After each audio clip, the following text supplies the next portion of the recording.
cette merde. Vous savez c'est quoi le premier jeu auquel j'ai joué sur PlayStation 1? Ça s'appelait Resident Evil. C'est un jeu d'horreur vachement sympa, hein, qui fait vachement peur. Enfin là en l'occurrence, ce qui fait surtout peur, c'est la réaction du mec quand il joue, hein, pour les voisins, tout ça, c'est flippant.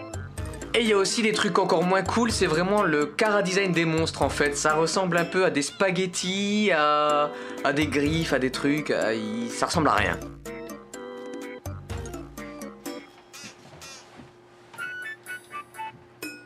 C'est quoi ce truc de merde? Et ce qui est bien, c'est que ce jeu a tellement marché qu'ils ont décidé d'en faire un film. C'est là que les problèmes commencent. Le film s'appelle Resident Evil, comme le jeu, rien d'étonnant. Sauf que le problème, c'est qu'il n'a de Resident Evil que le nom. Merci Paul, merci vraiment d'avoir pourri une licence. Alors au niveau du scénario, c'est Alice, une connasse en robe rouge, on sait pas ce qu'elle fait là, même elle le sait pas, elle est amnésique, hein, ça c'est fait. Et elle est dans un manoir qui n'a rien de Resident Evil puisque c'est vide et il se passe rien. Voilà, c'est le film. C'est après que ça commence. T'as les militaires qui débarquent, on sait pas pourquoi. Il y a des zombies qui débarquent, on sait pas pourquoi. Et la fin, ben, on sait pas pourquoi. Alors dit comme ça, on se dit, bon bah ce film il doit pas être si mal, c'est des conneries. Ouais, le premier ça passait encore, c'est vrai. On peut être mauvaise langue, mais ça va.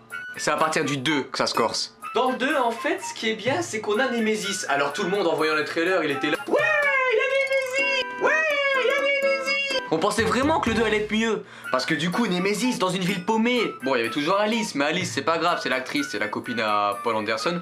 Du coup, forcément, on se la tape dans chaque film. Il y a toujours Alice, mais on va l'oublier tout de suite. Et le problème, c'est qu'ils nous ont foutu Nemesis, mais ce personnage n'a rien de Nemesis. Non mais oh, on se croirait dans un film d'amour avec Nemesis, c'est quoi ce truc? Depuis quand Alice elle est monstrophile quoi? Parce que pour l'histoire, Nemesis en fait c'est le gentil du 1 qui a été transformé. Donc, il se souvient qu'il est gentil mais il est méchant mais il doit tuer Alice, donc il veut pas tuer Alice parce qu'il est gentil. Je sais pas si vous arrivez à suivre. En gros, c'est de la merde. Ça apparaît sur votre écran. Si vous savez pas écouter ou lire ou quoi, ça apparaît en gros, en grosses lettres, c'est comme le film.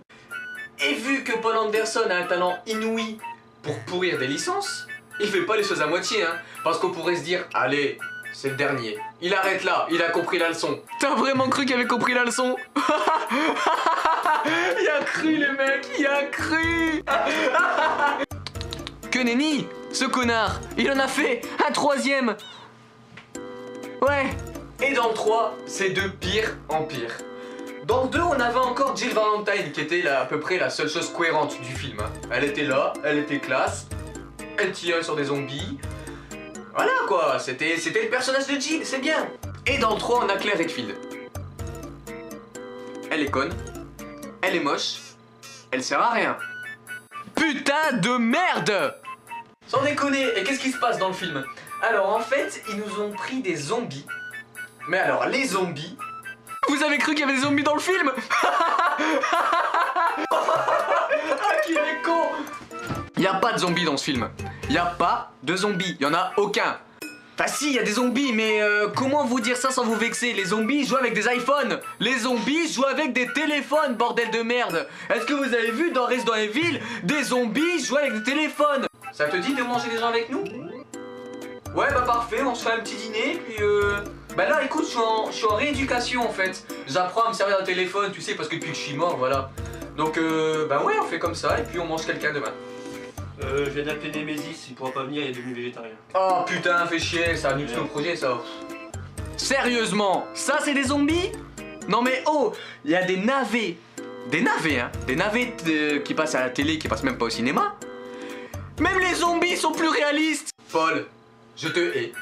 Je te hais. Avec toute la haine que j'ai en moi. Et c'est pas le pire dans le film. Dans Resident Evil 2, on avait Nemesis qui était bien foiré. Ici, c'est un tyran. C'est tout. Le tyran, pour ceux qui connaissent, vous avez certainement vu le sketch des inconnus avec Bioman, tout ça. Vous savez, le... Je suis le méchant, je vais tuer la gentille, force marron derrière, tout ça, tout ça.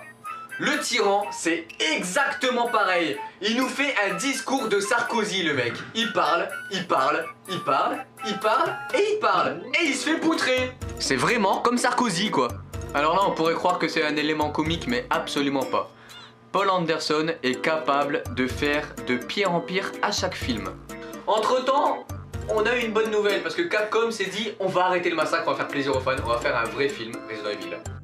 Et ils ont sorti Des Générations, qui est un bon film effectivement. C'est en image de synthèse, mais au moins on est sûr que c'est pas de la merde. Alors Paul Anderson il était pas content hein. Non, il était pas content. Il fait quoi?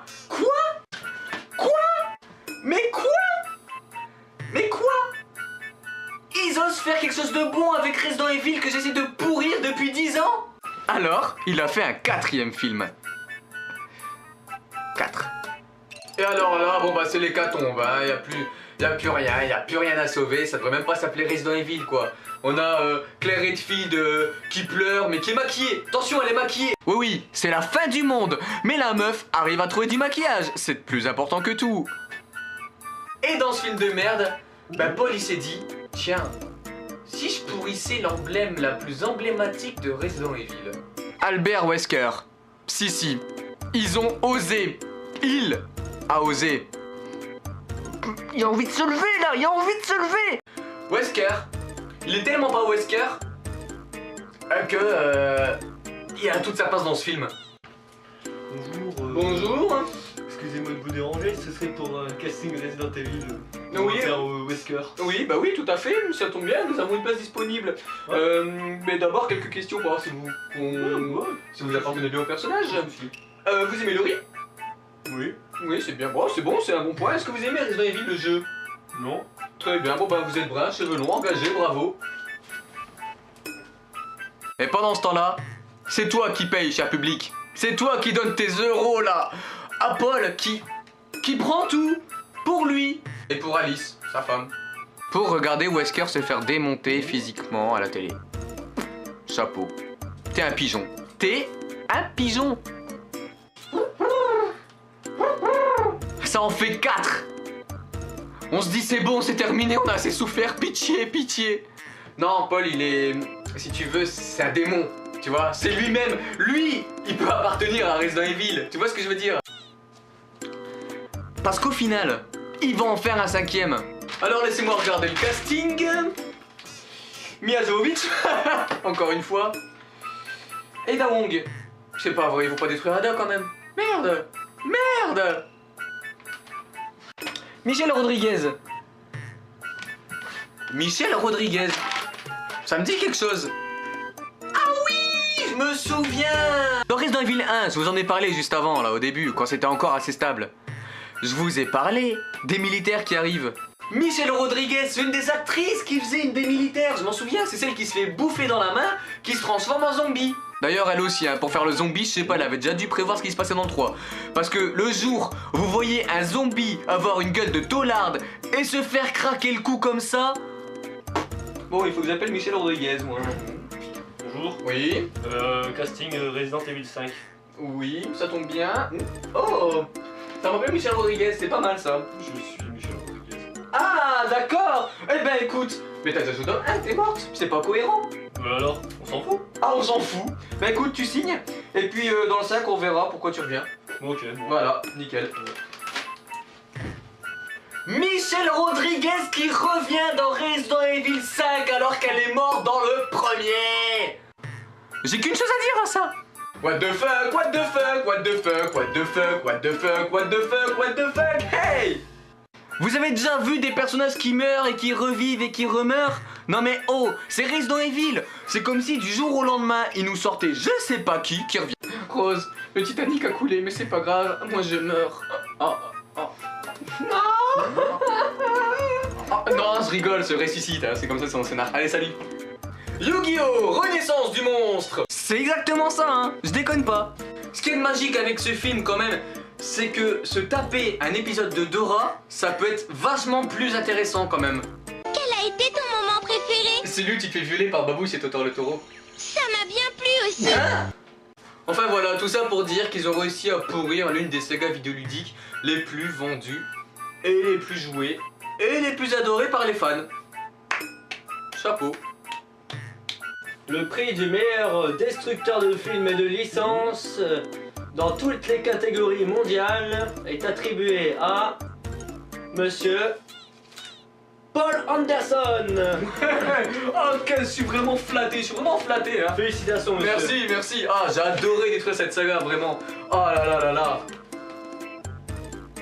Et si toi tu es comme moi et que tu détestes la manière dont Paul Anderson a détruit cette saga mythique, partage cette vidéo sur ton mur Facebook, aime la vidéo, pouce vert, et puis tu me retrouveras pour d'autres vidéos.